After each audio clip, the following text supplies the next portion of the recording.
drink it in, drink it in, drink it in, man. It is picked up by the line. Darius Slay's got it. Coming back right side 25. Picks up a block at the 30. Darius at the 40. Drink it in, drink it in. Drink it in, drink it in, drink it in, man. Rolls to the right. Stafford throws deep. Got a man out there. End zone. Caught. Touchdown, Detroit Lions. Marvin Jones. Stafford! Drink it in, drink it in. Touchdown, Detroit Lions! Cornbread!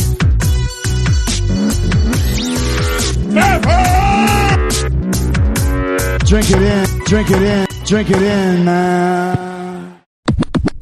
Detroit Kool-Aid, what is going on out there, Kool-Aid drinkers? We are back, and I got Grifka here. Grifka, what's going on, buddy? Hey, man, just same old, man. Just season's over, starting to look forward to the next one. Tom Brady does it again, man. What do you think about that? And then what do you think about Double B, the greatest coach of all time, Bill Belichick, giving Matt Pat and the Lions some credit for their game plan against the Rams, how that kind of showed them maybe a blueprint of what to do to get this W in the biggest game on the planet. What do you think about that? I mean, Tom Brady did what Tom Brady had to do. I mean, it seems like that's what he always does. I mean, there was points in that game where he just looked completely average, un-Tom Brady-like.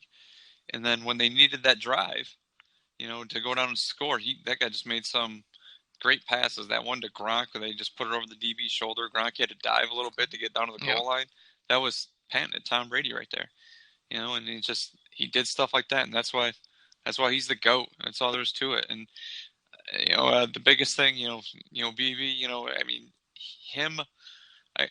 been reading it all week. I know you're reading it. Him saying, you know, that the Lions pretty much showed him the blueprint to, you know, on how to beat the Rams. So, you know, the man is smart enough to realize, you know, he's not the be all end all. I mean, the guy's really, really good, but being able to take something, you know, that the Lions did to help him, you know, with defense of the Rams, that's what great coaches do right there. You know, they're not always the trendsetter, but they know what to take from other people and use it as well.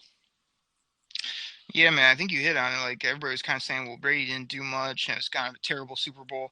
I thought it was, you know, as much as I thought it was going to be a shootout and he's going to light up the scoreboard, I remember kind of saying, like, some of these shootouts, it ends up being 10-7, 17-10, something like that. I mean, to me, that was a game where Tom Brady, as you articulated, made perfect throws at the perfect time, to just enough to lead his team to a victory. That's what good quarterbacks do. And like you said, Bill Belichick, he scoured every piece of tape he could probably find and did it. And man, they played incredible against that offense. And like you say, the Rams they weren't really ready for that moment. But I thought it was cool that Double B gave his boy Matt Pat and the Lions some love. So got to get that in the Kool-Aid cast here in our news and notes section. So Grifka, have you been checking out some mock drafts? Like, can you give the people any word of, like, who you've been seeing to the Lions? I've seen a couple different ones. I mean, they're guys that we've talked about. I saw one where it had Greedy Williams, which, you know, me and you have talked about, which we love. Was it the other defensive back? I believe it's out of the University of Georgia. Was it DeAndre Brown? I believe his name is. Oh, DeAndre Baker. I'm sorry. And yeah, that was another guy. He's out of Georgia, but then I guess there's like almost a 1-1A between those guys. One thing I did read today, which the headline caught me until I read the story, was that Bosa. It pretty much said like Bosa wants to go to the Lions. You know, so you know the first thing I do was like, Where did you read that? Where did you read Bosa? What was it? It was like on Lions, it was some link. I mean, it was on like my Facebook page, and I can't remember like Lions 24/7 or something else, but it was a picture of Bosa, and it was like Bosa wants to go to Lions. So I'm the person who always reads the comments first before I'm sorry, I'm that guy. It's like I'm just here for the comments because you know not all heroes wear capes, and a lot of times the comments tell me what it's about. And so it's like people are like, yes, he obviously wants to come here. And when I go down a little farther, it's like, did you read it? It pretty much says, you know, if you want me, show me. You know, like trade up to get me. You know, so it's like I read it, and that's kind of what it was. He was kind of much saying it's like, hey, if you want me that bad, you know, trade up to get me. And I'm just like, okay, so that's not saying he'd rather he doesn't want to fall to the Detroit Lions at 8. He wants you to, like, if you really want me that bad, trade up to come get me. But I did see that. I'm like, I don't think it's going to happen, but I found that pretty interesting. That the guy a lot of people consider the best player in the draft, like said that he'd be if you want me, come get me type thing. He'd be happy to be on Detroit. So that's more even so, like like I said, your other typical mock drafts that I've seen. Was it the defensive end out of Clemson? I've seen him. Was it Farrell? I've seen I've seen that one a lot. No real offensive tackles that are out there. I haven't seen that, but those are the big ones right there. I've seen the two cornerbacks and Farrell, the defensive end. And besides the one we talked about, was it last week? Hawkinson, the one that Daniel Jeremiah put out there, which I almost jumped through the roof when I saw that, and I'm just like, yeah, I don't want that. But that's what I've seen so far. So, Grifka, you hit on some good names there, but I got to call you out on a couple things. First of all, when we had our big draft argument, people can go back and listen to that in the archives. It's about 45 minutes long, me and you going back and forth and you challenging my draft knowledge. So I'm going to have to call you out from time to time when you don't know these players' names. I know we're early in the process, but DeAndre Baker, to me, isn't the second corner. He's in that third corner mix. There's a guy named Byron Murphy out of Washington who people are saying it's between him and Greedy, and people are actually saying Greedy is number 2, and Murphy is up there as their cornerback 1. So I just got to let you know that. Secondly, like a lot of the names you hit on, Farrell and all these guys, Greedy, those are all the main names that most people are seeing. I have seen some rumor and innuendo about, would Matt Pat bring in a Devin White, play 2 nasty middle linebackers, or move JD out to the outside. And that's also been something I've thrown out there as an idea. So I've seen that a little bit, if he's going to be right in that range. I heard he dispelled the tight end for you earlier, so I wouldn't worry about that. But yeah, man, there's lots of names going on. I could go on and on, but what I really want to do before we move on to our next topic and get to the rewind is crush you about this Bosa rumor. Grifka, I don't know what Facebook you're looking at, but this is the first time I'm hearing anything to that sort. You might want to check your sources. Remember those guys that call you, what they call you at like midnight and give you these tips? Yeah, I know, but I told you, man, it was just okay. something You might want to check before I went to work. Okay, well, we got to verify those sources, because nowhere on any sites or anything anywhere have I seen the Lions even connected with Bosa whatsoever. So that might have just been some troll online getting after you with that post or whatever it was. But to me, I don't see that happening at all. And like you said, he'd be a perfect rush end. I mean, I just don't see that happening at any cost. If anything, we got to be trading down rather than up. So I'm just going to kill that for you right now and question your I don't know if you're talking to John Clayton. He disappeared off the face of the earth, but maybe he ran that story. I'm not sure.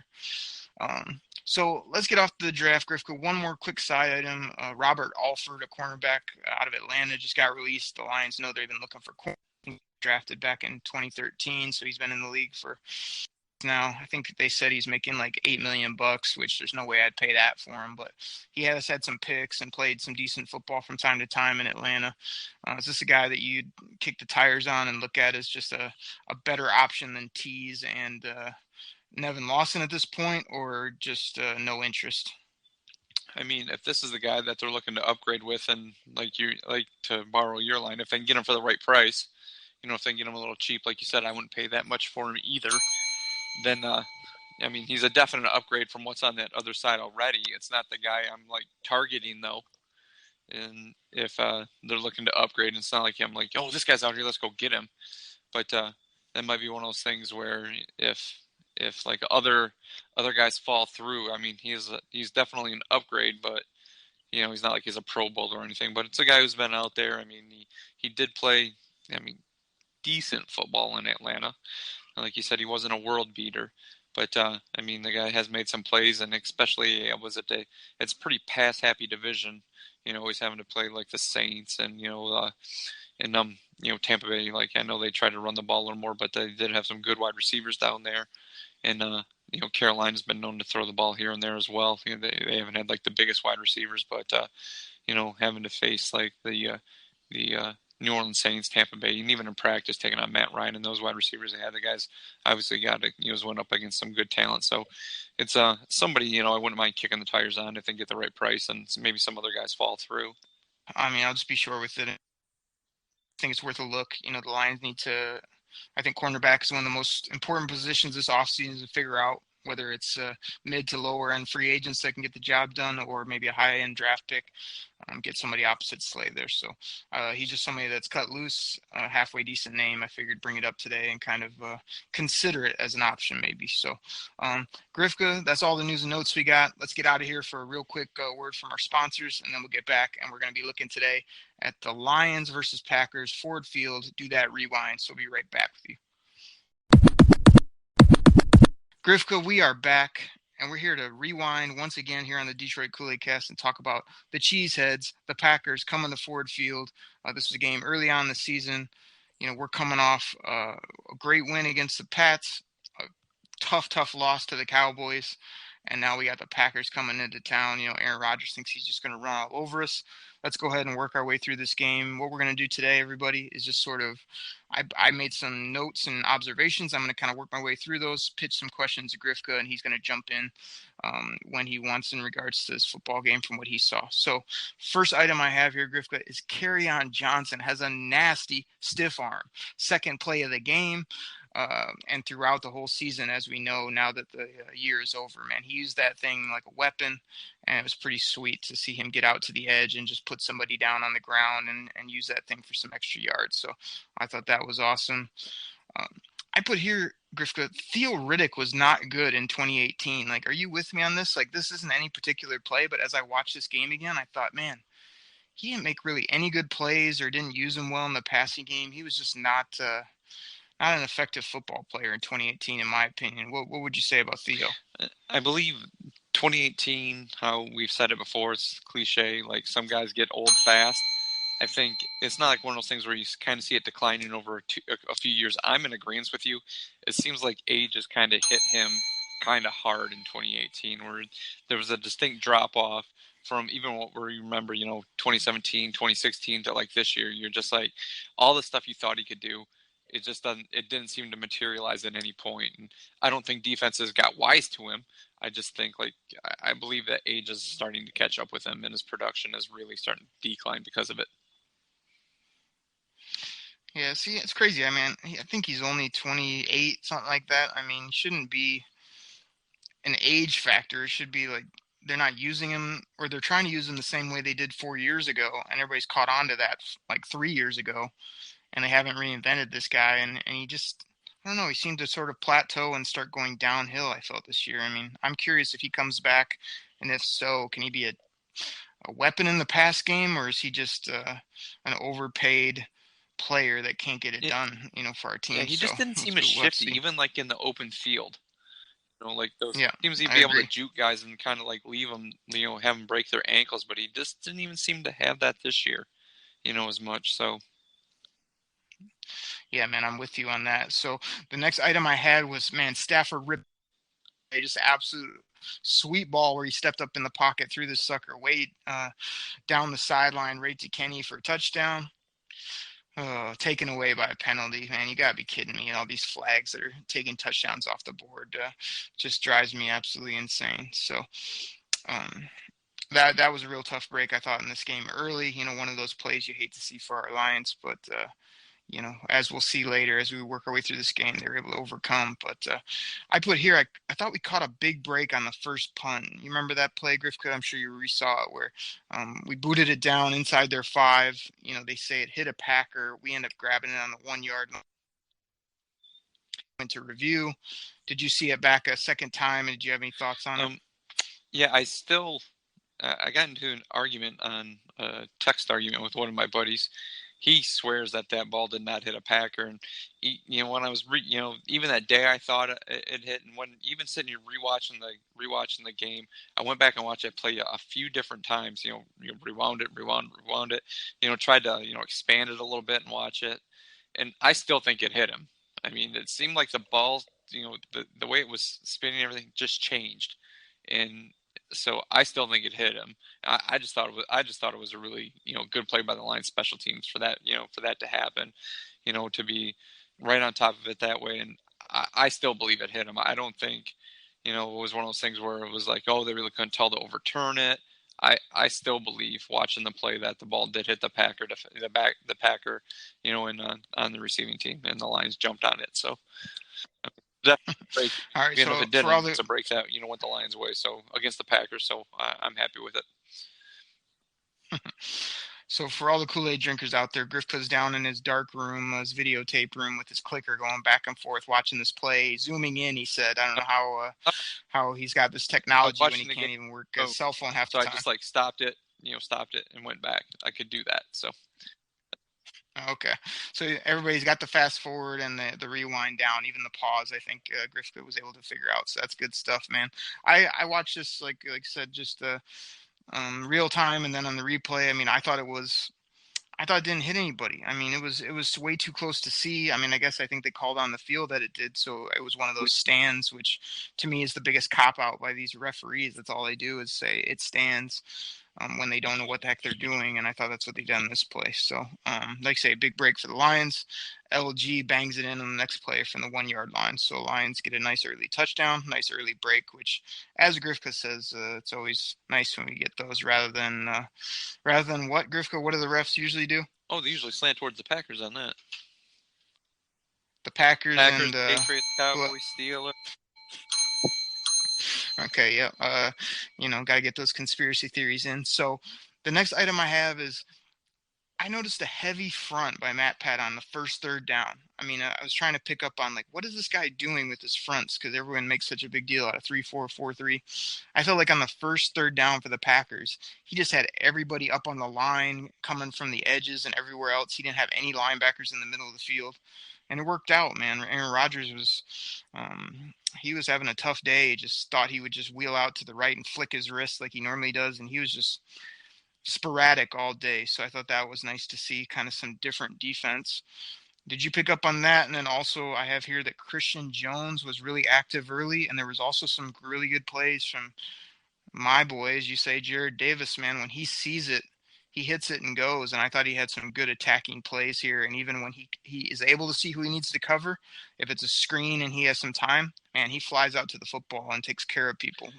Yeah, the one I really want to comment on, like you asked, was the heavy front on the third down.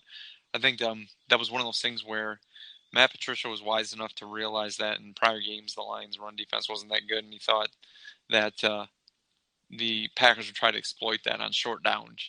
And he felt that his defensive backs definitely had the advantage one-on-one against the kind of like the green, wide receivers of the Green Bay Packers. I mean, he threw Slay on Devontae Adams, and I guess he figured Tabor was okay against St. Brown, and gosh, I can't even I can't even name you any of those other third, fourth string Packers wide receivers. So if he Valdez Scantling, man, how do you forget that? Oh, that's right, the guy who caught the touchdown. Pretty easy, actually. I don't know if he had any more the rest of the year, but if he thought that his defensive line, if he thought the Packers would just be able to run something short, that's why he pretty much put a heavy package in there, and it pretty much worked. So, and that I think I can't remember it. I know I wrote it down. I'm trying to read my notes here. It's the one pass play. I can't remember if it was on that drive or not, where Rodgers ended up rolling out, and like you said, your boy Davis kind of like read it perfectly, and he just kind of came out of nowhere. He was reading the play, one of the few plays he actually read correctly, and he just took off at him. Forced Rodgers pretty much to throw the ball away, and it was one of those things where Rodgers, after the play, gave him a little credit, slapped him on the butt, must have told him, good play or something like that, but. That one, it was like rewatching the play, just kind of came out of off screen, on screen all of a sudden, and he's in Rodgers' face. So yeah, that was a really good play right there. Yep, I know exactly the play you're talking about. He got after him, and then, like you say, Aaron Rodgers usually does the joking with the players that what he usually makes the play, and in this case he didn't, and he still gave JD some credit, no doubt. But Grifka, I want to talk about this next play. I remember when it happened, we talked a lot about this on our initial show after the review of this game. We got to talk about it on the rewind. The ball that Matt Stafford puts up down the left sideline to Kenny Galladay, he kind of just gives him a 50-50 chance. Kenny G goes up and gets this thing. And then the biggest note I have on this one is that Kenny Galladay can run after the catch, man. He has great body control and can go up and get it, But I loved on this play when he did get it, which again, it was a crazy good catch. Man, he got after it running and almost scored this thing. He took it probably for another 30 plus yards, if not more, and got that thing down inside the Packer, and just a tremendous play. Yeah, he's definitely able to. Let's see. He was good at getting separation in that game, and I believe he's done in other games. There's points in the season where we can talk about this on later shows where it seemed like he struggled a little more, but with the way the Packers had that defense, and I told you before the game, I didn't think the Packers defense they weren't that great, so adjust his body and, actually recover, because you see a lot where guys will go make great catches like that. When they come down, they're unable to, get their balance back and go with it. I mean, he was able to do that and, continue with a run. So him having the body control to do that for his size and, being able to, hit another gear and, like you said, almost house it after that. So, yeah, that was a great play, and, he's impressing me. You're coming around finally, Grifka. So let me hit a few quick ones here. So, after the Kenny G catch, a few other plays I think happened, or LG gets another 1 yard cheapy touchdown. This is what we thought he would do for the Lions. I mean, people always called him a short yardage, touchdown type back. I mean, before he came to the Lions, he could do some other things, but this was the first dose where we're kind of like, okay, this is what we paid this guy for and brought him here. We just didn't see it much the rest of the season. So LG pounds it in. That puts us up 2 scores. I have here Aquara with a great chase down strip sack. I mean, this was, if we go back to like my favorite plays of the year, this has to be in my top 10, where Rodgers drops back. Again, he jaunts out to the right thinking that he's just cool as can be, and he's just going to prance over there and flick his wrist and get a 30-yard ball down the field to Devontae Adams or something. He starts rolling out to the right, and Aquara just absolutely chases him down like a maniac, and not just like gets there a split second late, or Rodgers doesn't throw the football away. He gets casual with the football. Aquara comes and chops that thing out. Strip sack. Our guys do a great job of keeping the ball in bounds and turn it over kind of inside the 20 there to on the short end of the field. Just a tremendous play. Next, I just have, some terrible play calls and bad execution after that. We went 3 and out, only got a field goal out of it. Can I jump in but, for a second? Yeah. I'm so glad you wrote that down, that you mentioned that, because it seems like I've done that in the past, and you're like, come on, Griff, come on. And I'm about to say it again, but go ahead. They settled for a field goal. I'm like, because I'm watching that going, why'd they call that play? Was a terrible call. I'm like, you're thinking that to myself. I'm like, God, that was terrible. And even in my note, I like you said, you wrote it down. I jotted down strip sack by Aquara, settled for field goal was my next question for that. Just what those play calls were just. It was almost like, okay, we're in scoring range. Don't lose the points by giving it up. I mean, it's just something like that where, me and you have talked in the past where it just seems like sometimes you jugular and score early, but it seemed like they were kind of happy to, like, the play calls at one point they just weren't that great, and they weren't that great, and they ended up settling for 3. Yeah, I mean, the main reason I laugh is because, at least you did write down Aquara with a great sack, because the Grifka I know would normally just be so frustrated and negative about the terrible thing after it. You got to give credit for the first play, and then it was just such a bummer that, I mean, just think if we just bing, bam, boom, score a touchdown there, it's like 21 zip before you can blink. I mean, that'd just be tremendous. But, yeah, they definitely got conservative and just kind of frustrating, because I was so excited about the strip sack to then see, oh, man, blink before I could blink, they're kicking a field goal. So, yeah, I did get that in there for you, Grifka. But I have here, man, right after I say that we just settled for a field goal, I just have, man, all these missed field goals are still just as good as when they happened in real time. I mean, it was so funny to watch him spray it to the right, hit the upright, just look like a complete bum, for the Packers kicker there, Crosby. That was just hilarious to watch. So I thought Deshaun Hand had a big game, Grifka. I have a big sack here by him and a recovery with 55 seconds left in the first half as well, ball to 30. I mean, so we turn the Packers over again inside this first half on the short end of the field when they got it back. Deshaun Hand not only gets to the quarterback. I want to say he was playing nose, basically, right in the middle of the defense. Absolutely great pass rush, gets to Rodgers, and not just gets him to the ground, gets the ball out and recovers it. Like, what do you guys say about that play by the young rookie? That is one of those plays that I forgot that he recovered the fumble. From rewatching the games, I remember Hand having a good game, when it first happened, but I forgot that he actually recovered that fumble as well. And I don't know how many times you see it where there's like a strip sack like that, where the guy who sacks him doesn't realize that the ball was fumbled, and he just kind of lays on top of him, just kind of stands up, and then all these other people come diving in.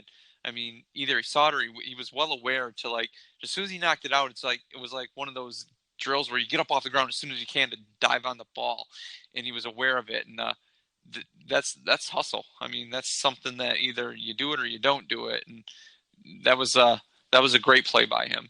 And side note, which I saw on Deshaun Hand, he had was it like the PFF? I know you like to use that a lot.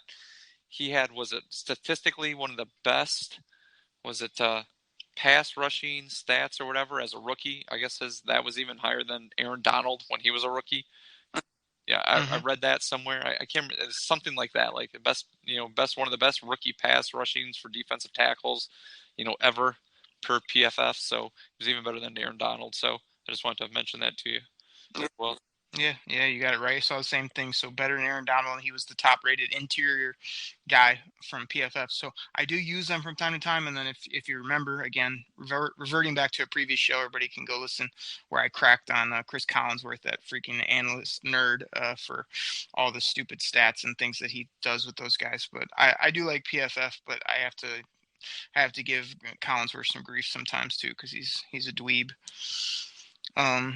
So yeah, man, it's tremendous, and that's why we're doing these rewinds for everybody, is to go back and remember what it looked like when Carry-On was firing off. Remember when Deshaun Hand was opening our eyes, saying, "Wow, we got this guy in the 4th round. Like, he's living up to his high school days, playing some really good football." So it's fun to go back and see that. So after the strip sack by Hand, a great touchdown to Marvin Jones. I mean, I just have a really nice throw here by Matt Stafford. It seemed like one of those where he kind of bought himself that little extra time, where when he can do that, I feel like he's good. When he is not is when something a little bit goes wrong and he crumples in the pocket or makes some stupid play. But here he bought a little time. I think he got out to the side. He kind of threw like a cross. I don't think it was a sidearm, but it was just kind of a nice throw after he let the play develop. Marvin with a really nice catch for a touchdown. 24-zip, Grifka, going into the half. Man, you got to love that against the Packers at home, especially early in the year where we're like trying to get back our mojo. Like, got to be feeling good about this at halftime. Yeah, that was one of those things, like, even watching the replay, I wanted to light up my victory cigar. Like Red Auerbach, just rip it out and like, hey, this game's over. It was... Well, hold on. I'm curious you say that, because I have a comment about you here in 1 second. So 24-zip at half.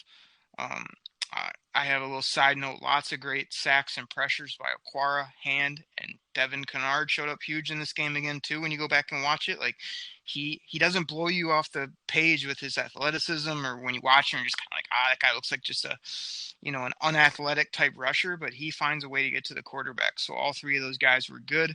And then I have here, right coming out of the half, touchdown by Green Bay to start the 3rd quarter. And then I have a note that says, this is where Grifka quits. This is where Grifka says, we're up 24 to 7, or I don't know if they went for 2. And I can just see you rocking in your chair thinking, here he goes. Aaron Rodgers is going to come back and the Lions are going to lose. Like, tell me you weren't in that state. I mean, you can revision his history, but I guarantee you were thinking something like that. Not at 24-8. When it went to 24-14, to be honest with you, is when I started to think, gosh, I mean, we can't have this.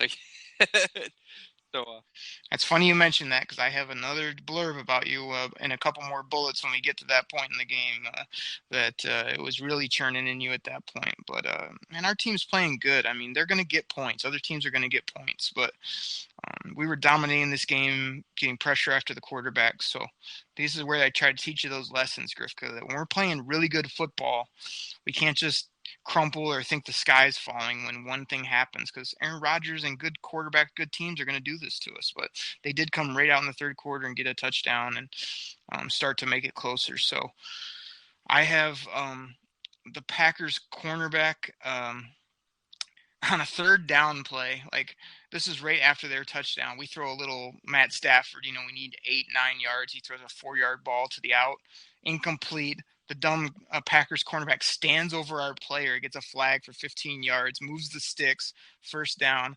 I thought that was tremendous. Like, what a stupid idiot that guy was. And then I think I have here, like, we moved it down the field, but then we end up missing a 55-yarder by Prater, which it was a terrible miss. It was a Grifka driver off the first tee, just wide right, no doubt about it. So did that just look like it was right rough. off his foot? There was like no spin. It was just like woo. It right when it left, right when he kicked it, you could tell just like, wow, that was just bad. Yeah. To me, Prater has, like, everyone's given him this carte blanche now, like, oh, if he goes out there, he's going to make it. And he does make it, and he has boomed those 50-yarders. But I think if you go back and look in his history, like, when he misses bad. Like, it's not I just missed it off to the left. It's usually, like you said, just comes off his foot wrong, or it's just a terrible miss. So, not a huge deal. It was a 55-yarder, but it did look ugly. Right. So, I have a little side note here. I mean, get your pad and paper out, you fantasy football players, man. Aaron Jones is freaking good. Like, I remember Jamal Williams got a lot of pub his first year, but Aaron Jones, he can catch, he can run.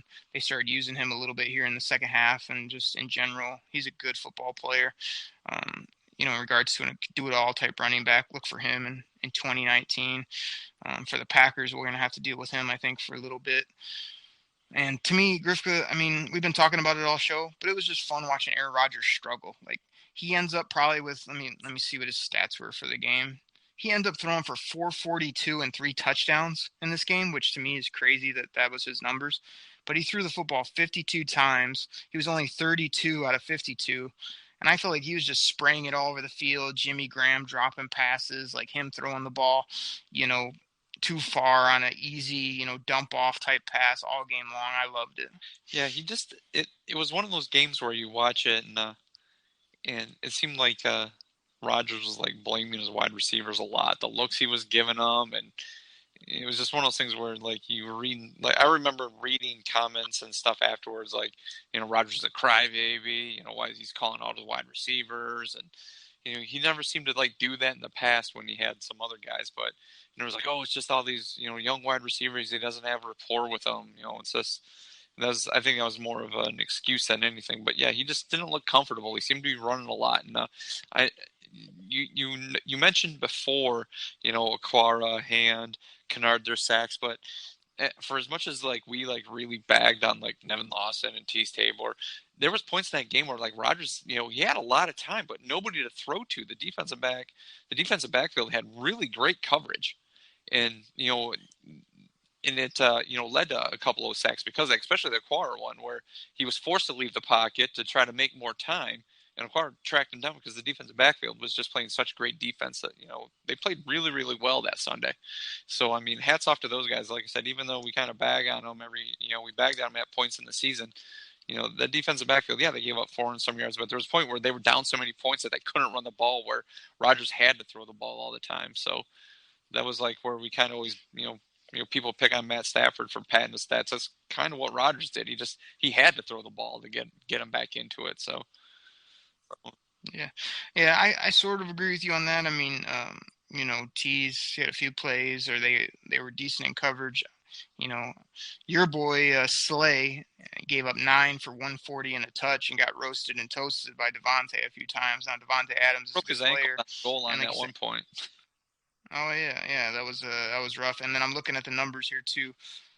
Only 7 carries for 40 for Aaron Jones. I don't have this receiving right here, but like, to me, this is just one of those eye tests. Like, I remember watching him the rest of the year, and even in this game, you could tell he's their best running back. So that's why I brought up that, even though, like, again, those numbers aren't going to jump off the page to you. So let's get a few more of these through, Grifka. We'll have a few discussion items, and we have some questions that people sent in. So I have a note here, man, just unbelievable. This is probably one of your favorite players, Grifka. Clay Matthews. He decides to flex down 10.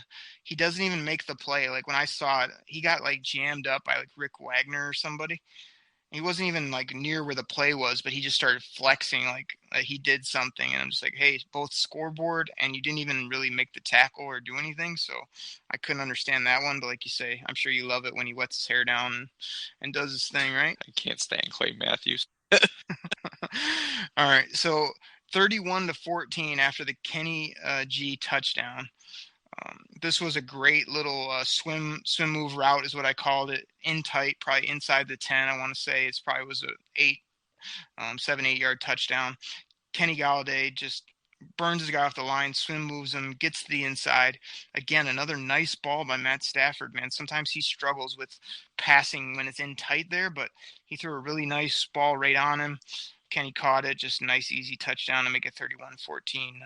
Gotta love that play by the young fellow. Yeah, I have one question here for you really quick before so we're getting near the end of the game when this happened. But when Kerryon went out, when like he was off, and the way he kind of landed funny on his leg, was that leg, ankle, and did that worry you at all? Because to be honest with you, I remember when it happened. I was like, oh, no, come on. Gosh, be okay, be okay. And, I mean, it was kind of like instantaneous, a minute or two before they kind of gave the update saying, he's okay. He's just staying on the sideline. And, they took his helmet away. And I remember me and you talked about this is because, well, if there's a closer game, maybe he would have went back in. But, like, right after it happened, he's laying there on the ground, and he kind of gets up, and he's limping. I mean, I remember watching the replay again there. It was just like, yeah, that could have been a lot worse. Were you worried at all at that point? It could have been, something more devastating than what it actually was. I don't remember being too worried. I mean, I don't have any notes on it here from the game. So, at this point in the year, like, again, the fun part of the rewind is that we're going back and, like, remembering how, man, look at he makes a big difference in our offense. But you got to remember, like, he had only had the one good game really against New England, and then a few flashes here or there. So again, here he has another decent game. Let me see what his numbers were. I mean, 12 carries for 70 yards. Yeah, that's a good game. And like you said, he had to sit out a bit, but he hasn't wowed us at this point. So even if he's going out, yeah, I'm probably not like ecstatic about it, but it's not like now if he gets hurt where we know he's kind of the future back and can do everything, catch, run, make big plays. We didn't really know all that at this point with week 7, but like I said, he's only had a few good games here or there. We'll know a lot more, Grifka, later in the week when we tackle the Dolphins game, because that was his coming out party, in my opinion. But yeah, it's good to note. I mean, real quick, like, I think we're gonna have to deal with that with Kerryon. Like, he lived up to his billing where he was always kind of dinged up, and I know this season didn't go well, but I feel like he's gonna be a guy like, how Shady McCoy will always go down, but then he's back in a few plays. I think we're going to see some of that with Kerryon, where he's always kind of getting caught up weird because of his long legs and limbs, but hopefully he's a battler and can get through it. But yeah, we don't want to see him, now that we know what we know, yeah, I don't want to see him going down or anybody taking his helmet in 2019. There's no question. Grifka, Tom Brenneman is absolutely terrible. He almost ruined this whole broadcast for me, and your boy and my boy, Chris Spielman, had to save it, but is it just me, or when I was watching the clips and watching it back, like every play, he's just so over the top. Oh, an extraordinary catch. And it's usually always for like the Packers or like if they do something, it's just the most amazing thing he's ever seen. Oh my gosh, it's just bugging me to death. And we always get that guy like at least 5 times a year or more, it feels like. It's just, oh yeah, he's rough. Lions, man, they seem to show fire throughout this game. And the one thing, this is kind of discussion item as well, Grifka, is like, I feel like this was another example that like when things are going good for our Lions, we're making plays, not getting too much pressure on the quarterback, got a little run game, we start to get that fire, we start to get that mojo. And when things aren't going well, we're behind on the scoreboard, we're getting beat up a little bit in different areas of the game, is when we go into that robotic, just no excitement, no nothing. Like, is that just me, or do you feel that way as well? Like, we play really good when everything's going great, and when a few things go wrong is when we sort of can't get it going. Yeah, I would agree with you, and this kind of leads back to our discussion where me and you had that we had I don't want to say a tiff, but we kind of went back and forth how it kind of snowballs when stuff starts to go bad. I mean, I think it leads one thing to another. You're like, no, each play is unto itself, but I think what you just state just kind of happens there. When things go bad, they just seem to go bad, and there's nothing. It's hard to pull yourself out of a nosedive. But when it's going good and you're riding the top of the wave, everything seems to be going right. Any pass that you make, it's like, oh, you fit it in the window, the hole opens up, the guy breaks the tackle, your defensive guy's there to knock down the pass, make the shoestring tackle, something like that. So, but yeah, I know exactly what you're saying. But my argument isn't that like one good run leads to another good run. Mine is that like when the Lions have 4 or 5 good runs, like they're confident. I don't know. It's something about like the way Matt Stafford's walking around, the way he's kind of just looking and feeling versus like when they're down, 21-10 and he can't get the time that he needs. He hasn't made any big splash plays. Like I just don't feel like he has it at that point. So it's not so much building on like plays. It's more just, you got to have that same energy, that same fire, and that same abilities when you're down. That's what the good teams have. So anyway, that's a bigger topic for another day. But I thought that creeped up on me. It was like this was one of those games at home against a division rival, played pretty good the whole game, and I just felt like we had a mojo and a swagger that we don't have in these other games that we'll watch later in the year when we do the rewind. So. And the last item I have is like, so a minute ago, I told you it was 31-14 after the Kenny G touchdown. Here we are at the end of the game. As you said, Aaron Rodgers, all these empty yards, all these empty touchdowns, works his way down the field, gets a touchdown to Devontae, gets a touchdown, I want to say, to Scantling. And next thing you know, they're kicking a field goal with 3 seconds left, which he actually makes after, missing 5, which was just still the funniest thing ever. And this game actually came down to an onside kick that I think had to be scooped up by Marvin Jones. Like, to me, that's just one of those, the score doesn't tell the story because the Lions played great. They got after Aaron Rodgers. They had a decent run game. Kenny G had 98 some yards in the pass game. I mean, that's a good football game. And for it to come down so tight was just one of those, unfortunate items. But it was nice to still see him get the W. Yeah, I think the one thing where was it Crosby missed the extra point. That was after one of the touchdowns that made it actually 31-20 after the Adams touchdown. He missed the extra point. That was, like you said, all those missed field goals was great, but yeah, that extra point missing that too is just like that's clean living right there for the Lions. That's what that is. And I had one note in my brain the whole time watching this game. It must have been the final game against Green Bay. For some reason, I thought in this game that Aaron Rodgers got knocked out early, but he didn't, man. He played the whole game. Like, I kept watching it going, okay, when does Okwara just kill him? And then he limps off the field and goes to the locker room. Yeah, that was the last game of the year. That was the one in Green Bay. So, but yeah, man, just always great to get a win against the Packers. So let's tackle a couple quick discussion items, and then we got a few questions, and we'll wrap up this show. Grifka, do you think the Lions can keep this up where they're doing well against Green Bay and Minnesota? Because I know we've lost some big games to Green Bay at the end of the year when everything was on the line. I know that we have had, Minnesota has done decently well the last couple of years. But I feel if you go back and look at the records, like, we've pretty much handled Green Bay in our house during the regular season. When it didn't matter at the end of the year, we've done pretty well. And then I feel Minnesota's had a hard time both coming here, and I think we went to their house a few times and beat them. So, do you think we can keep this up where we're doing good against those two teams? Because I know the Bears are coming on, and there's something to deal with now too. But if we can just keep either splitting or winning on the road against these teams, like, that's a good sign. Yeah, I believe they can. I mean, especially in the near future. I know I believe Green Bay's on the downtick, and there's those rumors like should they be drafting their next quarterback now. I'm starting to read some of that stuff as well. I do believe Aaron Rodgers is on the downside of his career, and so you might have some of that. Even this year, just like that mojo just didn't seem to be there like it has in past years, and I think. I know you mentioned, Clay Matthews, which, I mean, I think he's on the downside of his career, and he's kind of been a stalwart of that defense in the last few years. So I think some of their key guys, their big contributors, are on the downside of their career. So the Lions to continue to take advantage of that with the confidence, knowing, hey, it's not the Green Bay, of 8-9 years ago. This is, we got these guys. We can hang with these guys. We can beat these guys, even in their house. And as for Minnesota, me and you've had this discussion. I've always thought Minnesota's defense was really, really good, but I always thought their offense was completely average.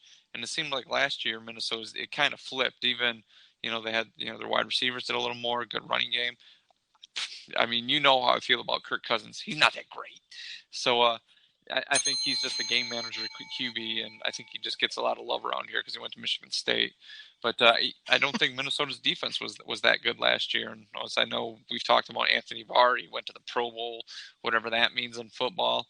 But they have a few good guys on the defense. But yeah, I think the Lions know they can hang with these guys. They're not afraid of them anymore. And me and you, I mean, we can talk about it going into next year, how the offseason goes. I still don't think the Bears are that great. So yeah, I think the Lions aren't too far away, but they can definitely compete in this division. They're not the basement dwellers, 2-3 win teams. So yeah, they can continue this.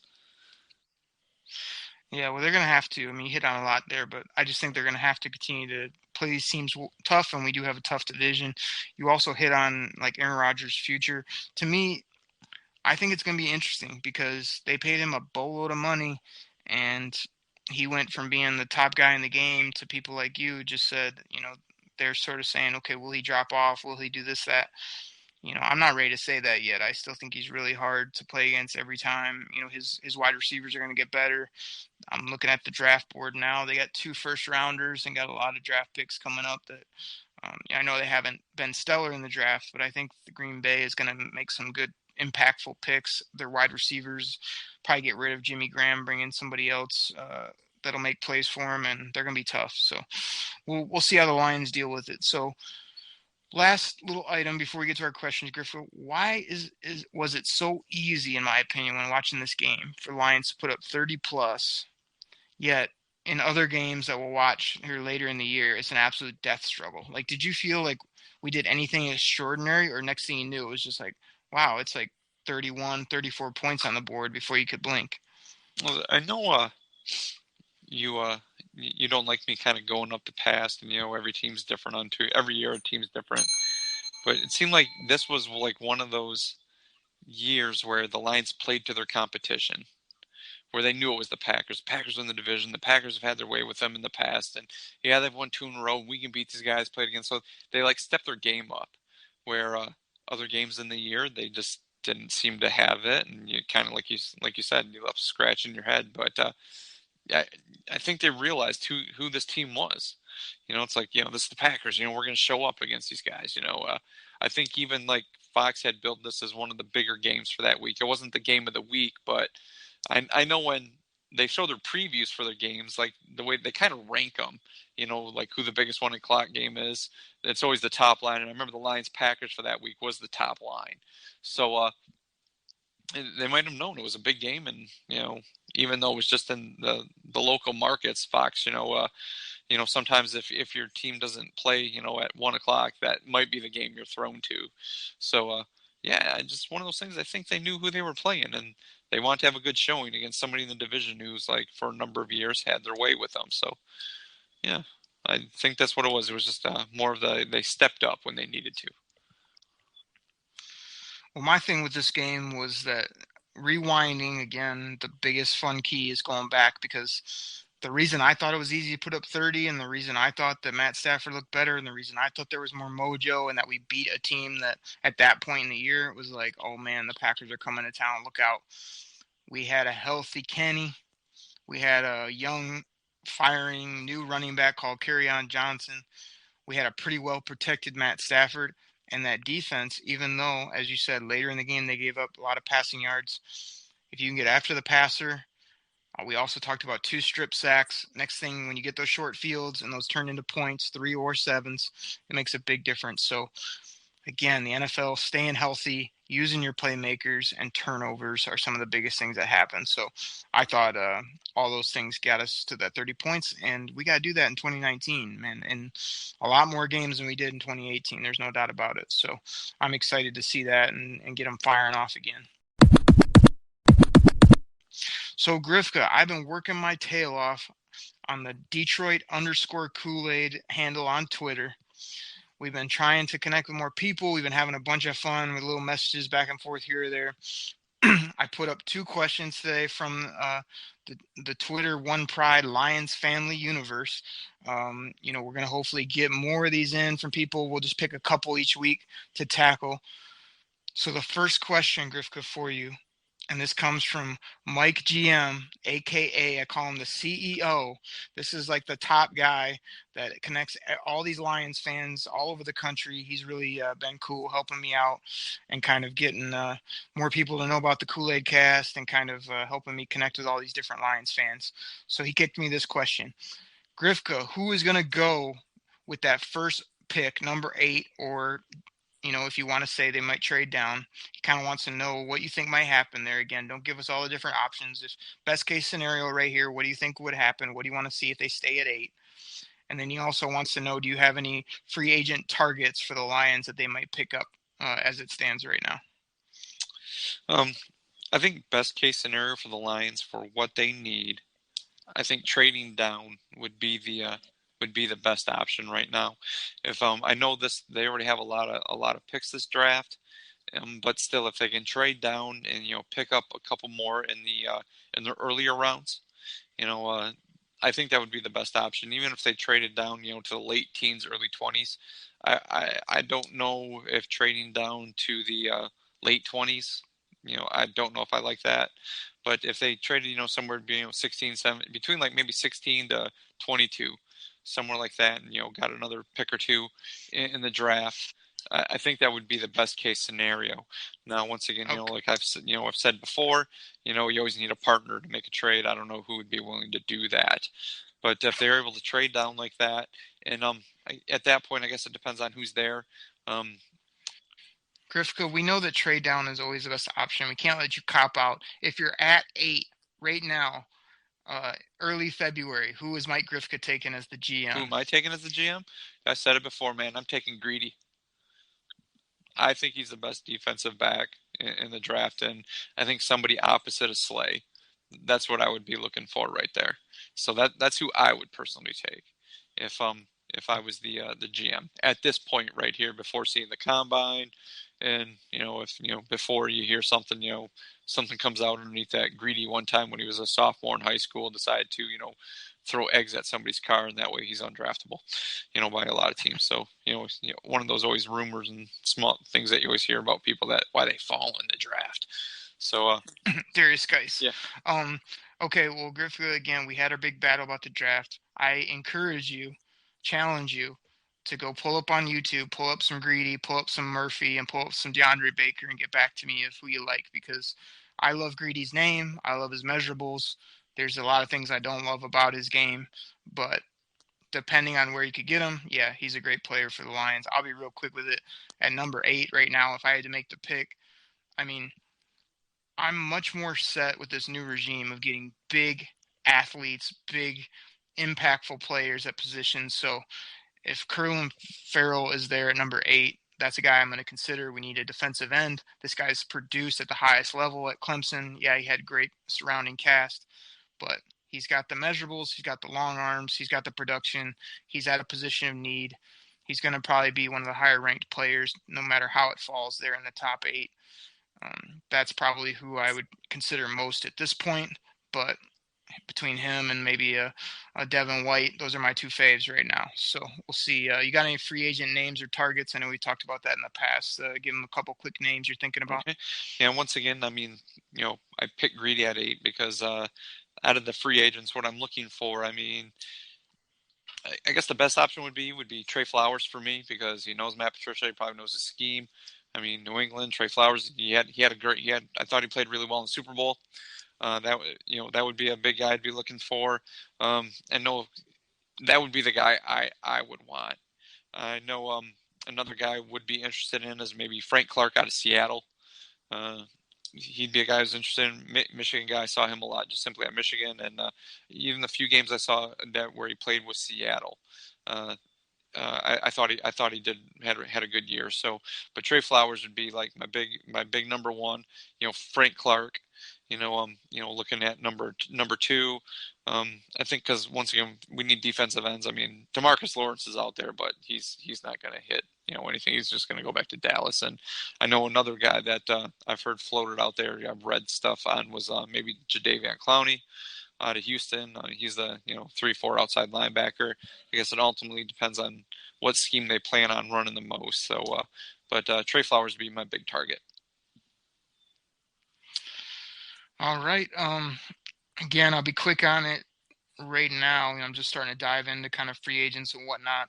I mean, Grifka kind of stole one of mine. Every time I watch Frank Clark out in Minnesota, he's explosive, he's young, he's really aggressive, as far as I think if he could learn that system, again, not totally sure the difference between Seattle and Detroit's new scheme, but I would say this guy, if you could teach him the scheme, he could be an absolute monster. So I'd love to see him, especially, man, let's say we get him, we got my boy Farrell at 8, like, now we're sitting pretty up front, and we can plug in the holes from there and get after the quarterback. And another name, going back to Seattle, that I heard on another podcast, Eric Schlitt. Again, he does a great job with Lions Wire. He was breaking down some things, and he brought up a name which I did have highlighted on my list. Mike Davis, a running back out in Seattle. He's like an under-the-radar. Seattle already has 2-3 running backs they like in front of him. But this guy, every time you watched him, man, he was a banger. He could catch. He's going to come cheap, as you know I like. And to me, might be a great compliment to carry on. Because what I don't want to do is spend a really big resource on another running back.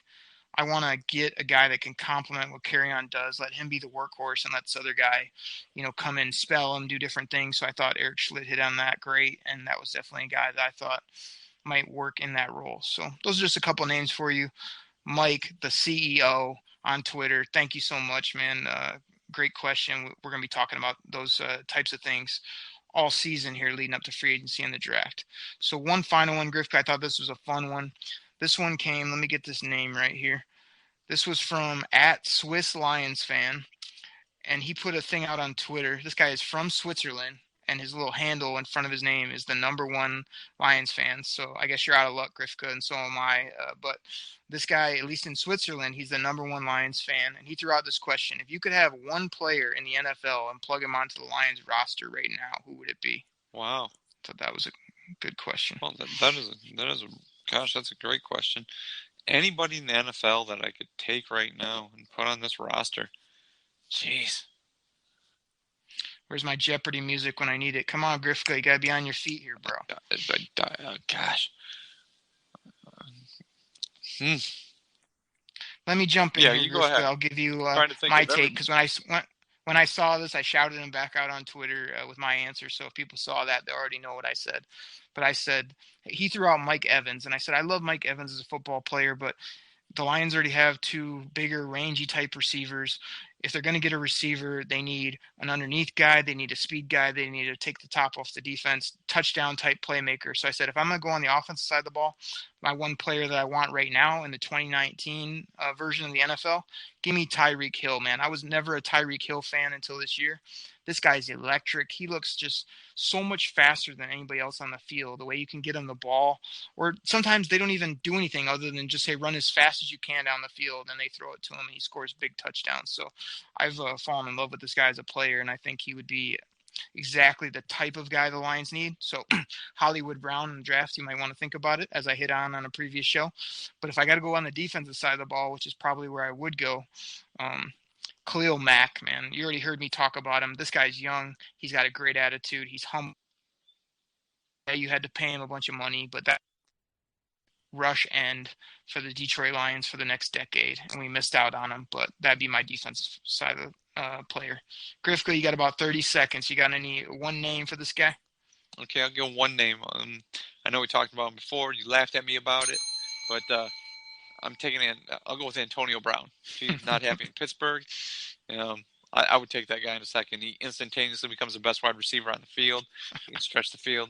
That's the guy I would take. Guy's got a great set of hands. I know it seems like he's become a little bit of a prima donna lately, but I would take Antonio Brown every day of the weekend, twice on Sunday. Everybody, you got to go back and find that show where we talked about Antonio Brown, Kareem Hunt, and I grilled Grifka for 10 minutes because he kept asking him why he would want Antonio Brown. His answer consistently was, he's talented. He's the best wide receiver. He'll be the best receiver on the team. Hands down. Oh, totally ignoring salary cap, draft like I said, are picks, we all this talking other as stuff. a fan, Hey, he's a or good are we receiver. talking as a GM? There's two different things. You didn't have an answer either way. You just said he's a good player, and I said, yeah, a good player. No kidding. Well, he's just a good player. I mean, Amari Cooper's a good player. Well, he's a good player. No, he would instantaneously be the best wide receiver on the team. And you ask me, would you trade for him? Would you take him? Like, yeah. He'd be the best wide receiver on the team. Like, oh, he's too expensive. And I'm like, well, are you talking as a fan or are you talking as a GM? It's always both, Grifka. We don't like. We're not playing Madden. That's why GMs are not fans. Oh boy! All right, we gotta close this show down. So Grifka's taking Antonio Brown because he's a good player and he'd be the best receiver on the team. If I gotta take one, it's Khalil Mack or the cheetah Tyreek Hill, baby, scoring big touchdowns for our Lions and a good compliment to Kenny and Marvin. There, be crazy to have those three out there running routes. So Grifka, we broke down this Packer game. We rewinded the clock for the Kool-Aid drinkers and looked back at that game. We answered some questions. It's about that time to get out of here, man. Yeah, it was nice reliving another win against the Packers. That was 3 in a row. I made it 3 in a row. Yeah, man, gotta love that. Everybody, thank you so much for supporting the Detroit Kool-Aid Cast. Keep your eyes out. There might be some Twitter exchanges. We may be doing a live mock draft this weekend. Maybe Chuck, who debuted on the show, he's been wanting to talk some NFL. It might be me and him, might be me and Grifka. You never know. Might be all three of us. But we may do a live mock draft that we work our way through here as a bonus show. Stay tuned for more on that. We'll be back at you later this week with another Kool-Aid Rewind, where we'll be looking at a heck of a game for our Lions against the Miami Dolphins down in Miami. I can't wait to talk about that one, Grifka. That's going to be super fun. So everybody out there, give us a rating on iTunes. That really helps us out a ton. Share this with a friend. Give us some listens. Hit us up on Twitter. Do all that great stuff. That's really helping us out a lot as we continue to grow this thing. Drinking that Detroit Kool-Aid. And thank you so much, everybody. Grifka, you got anything else for the people? Nope. Perfect. Everybody, thank you so much. We'll be back at you later this week. Check you later. Peace. Pack the bags, start the plane. This game is over. It is over. What a comeback by the Lions. Drink it in, man.